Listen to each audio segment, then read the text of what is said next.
Hello and welcome back to Novel Gaming. I'm Doug. I'm Katie. And we're talking about a game that we've both logged hundreds of hours and recently started new files with the expanded mod to log even more hours.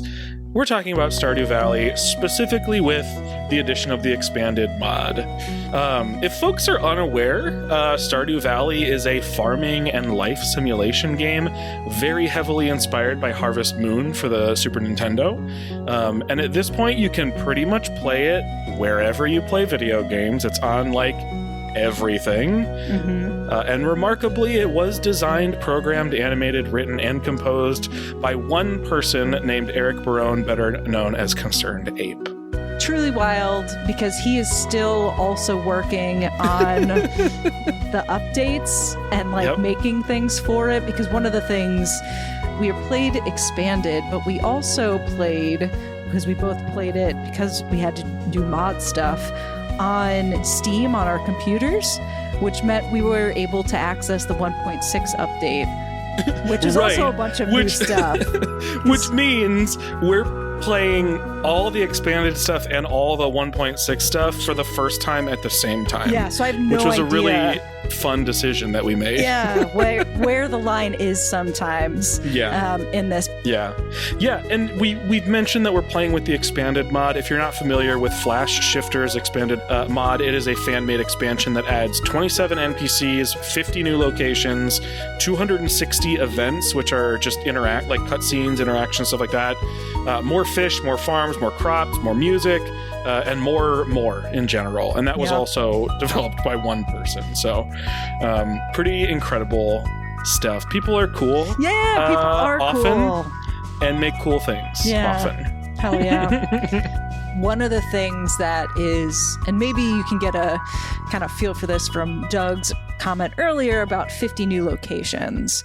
It's huge. That first time I was playing it, I didn't know the map. I didn't know where I was going. I would just sort of get turned around and then bump into somebody I hadn't seen before. Yeah. And I'm getting that experience all over again with the expanded mod. It's really cool. And it really is huge. I mean, my very first reaction to the game was just like, holy shit, how big is this map? Yeah, and so one thing we'll say, I mean, I don't know how we could talk about some of this without spoiling some of what the expanded mod adds, or honestly even, like I said, because I'm not sure exactly what 1.6 editions are versus expanded editions all the time. And so we will talk about some of that stuff. So if you want to experience 1.6 or the expanded mod without kind of any more knowledge, totally fresh eyes, which is a fun way to do it, totally, and something that I think we both talked about, trying to not look stuff up as we were connecting with people and doing things. So stop now and come back after you played 15 hours, which will take you 3 days to do, because that's what happens when you play Stardew Valley. truly hopefully there was enough of a tease if you weren't sold, but let's talk specifics. So you mentioned characters. There's a character who works in Stardew Valley but does not live in Stardew Valley, which was cool. Yeah. I only just met since we're in spoiler mode, I only just met Martin a couple days ago in my file, because I just don't go to Joja Mart a ton, and I missed him walking in at 7:30 in the morning. The only reason that I feel like I bumped him so early was because I'm always at the library, and he goes to the library on Sundays. So I learned, I think I actually bumped into him maybe before I bumped into the other commuter, Claire. But it's cool that they've added these commuter characters, because in the original game, there would be events that you could go to, like events in the world, like a celebration or a festival or whatever. And sometimes there would be additional characters on screen that would say we came in from out of town. But then you never see them again. So it's cool that they've added at least a few that just sort of show up for work or because they want to go to the library and then go home. And what's cool about these two characters in particular is they kind of lean into that, where they're not from Stardew Valley, so they're not really usually the most sociable people when you first start talking to them. Yeah. One of the other cool things, because I booted up my Switch version because Switch doesn't have the 1.6 update yet as we're speaking. And so I wanted to see if Claire, the red-headed worker who commutes into town, was in Joja Mart in plain old Stardew, and she totally is. So the person who made this mod took a character that is actually already in Stardew for real, and just gave them a backstory. And I'm still learning what their backstory is because she is a tough nut to crack. I've gotten at least one hard event, but she does not give much. I'm excited to see what else is there. And I wonder if Martin was also somebody who works in Joja Mart that I just did not pay attention to. Could be. Yeah. So I don't know. I used to never go to Joja Mart at all because the only other person that I would ever go there for is Shane, and Shane's easy to find.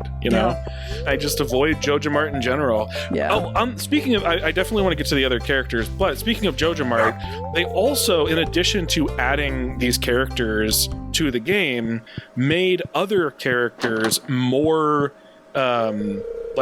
interactive or characters that you couldn't have relationships with before available to build relationships with now.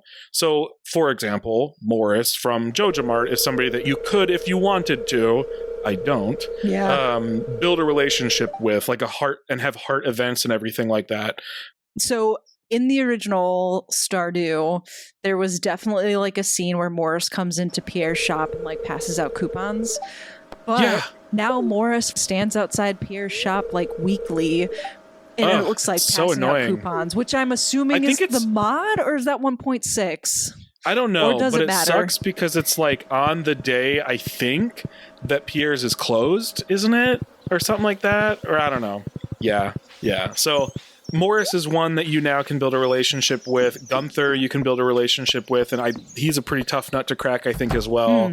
And I think there's some other ones. The wizard, that you now, I think you can date. Oh, I didn't even notice that. Ooh, okay.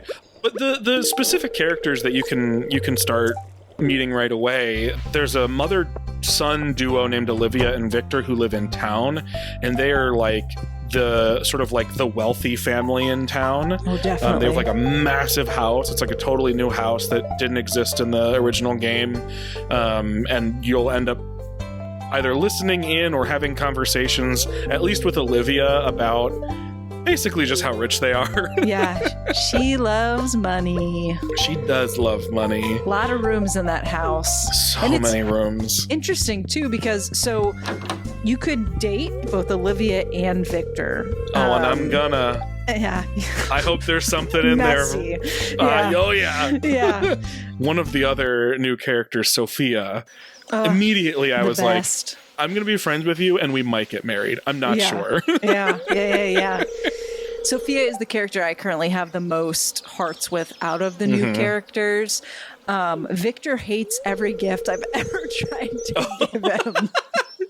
He likes video games, which is cool. Olivia likes painting, which is cool. Yeah, but Sophia, speaking of somebody who's so polite and maybe not great at conversation, and is so endearing and cute. And when we were hanging out one time, I think I got my like first heart event with Sophia, where Sophia deals with some mental health stuff, and the first heart event is you overhear her kind of talking with a friend, and my instinct to just acknowledge that I saw it because they saw me seeing them was the wrong thing to do. And I was like, shit, like that's kind of a weird thing, like to make it seem like the right thing to do is like not acknowledge something that clearly someone has caught you in, and to not be like, we don't have to talk about it, I'm here if you need me, or whatever, right? Yeah.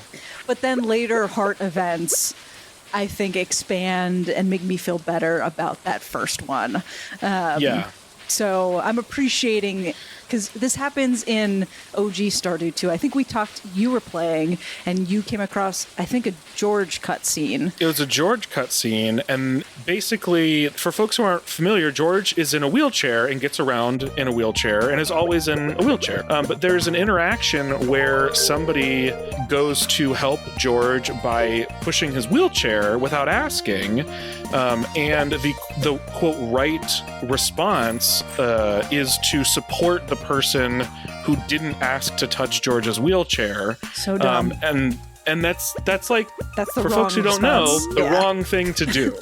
Like, mobility devices are an extension of people's person, so you shouldn't touch them without asking. And so that one really, really bothers me. And so it's interesting because then you end up with, this mod that's feels very much like the original game in a lot of good ways, but then in some frustrating ways as well, where, if you're supposed to be taking things from these cool interactions. That's a thing kind of in Stardew in general. A lot of it I'm like, ooh, this is amazing. But then there are little things that are like, oh no, like the George being touched without consent and taking away his agency, like the few people of color, and the one that gets added in the desert, is wearing a turban and is a merchant. And so like there are these things where it's like, damn, I just wish there was like a little bit more. I wish it wasn't just one person in this instant, who could have given some good feedback or made some suggestions.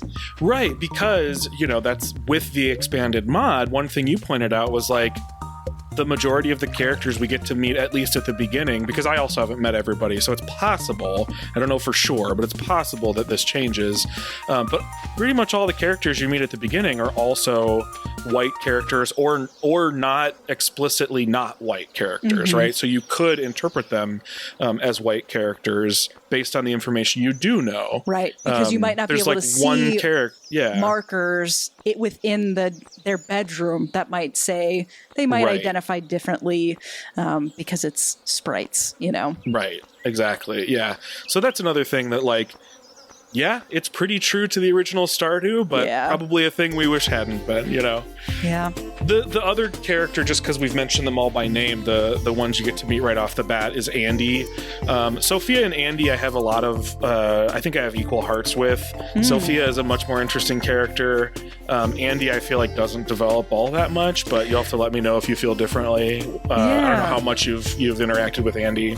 I think I have up to his 4-heart event, and we'll probably keep trying to see but part of it is so Andy is a farmer who does not make a lot of money from farming and is kind of struggling financially, but also is like super religious in the game, talks about Yorb or Yorba a lot, and I was like, Andy, don't put your religion on me. And so I'm like starting to struggle. Like Andy and his love of Joja and his love of Yoba, which isn't necessarily a bad thing, but the fact that he's the one who's sort of like, you should come with me, and like you like asks you a lot of questions about whether or not you are into Yoba, like the vibes aren't great necessarily, but I could see, depending on how the story is developed, because Stardew does love to introduce a character who is like gruff or unlikable at first, and then give them sort of like a complicated or dark backstory, right? Yeah. Shane being the perfect example of somebody who's just an asshole to you at the start, and then when you get to know Shane, you learn why he's the way he is, even if you don't necessarily agree with the way he goes about it, right? I think there is a possibility that there's more to Andy's story, and that people aren't necessarily great to Andy, and that affects how Andy interacts in general. Right, how he shows up, exactly. But yeah, I mean, those are the ones you meet right off the bat. There is a character who is another farmer. Who you have to like... It's Susan, and the only reason I didn't mention her in the initial wave is because you can't access her right away. Yeah, you have to wait till like the end of summer. Because she's a victim of Joja Mart's bullshit. Again, Joja Corporation. Sucks. Because Joja Corporation causes an avalanche, basically, or like a rock slide that cuts off Susan and her farm from the village. Yeah. because she comes in so late, I'm not as far into our relationship as I would like to be. But I did learn she really loves ice cream. And so I'm stocking up on ice cream before summer's She's got a sweet tooth, she says. Over. Yeah. Yeah. It's such a cool game, and I'm going to play hundreds more hours of it. Yeah, I was like, am I going to play this after we finish talking about it? Probably. Probably. Yep.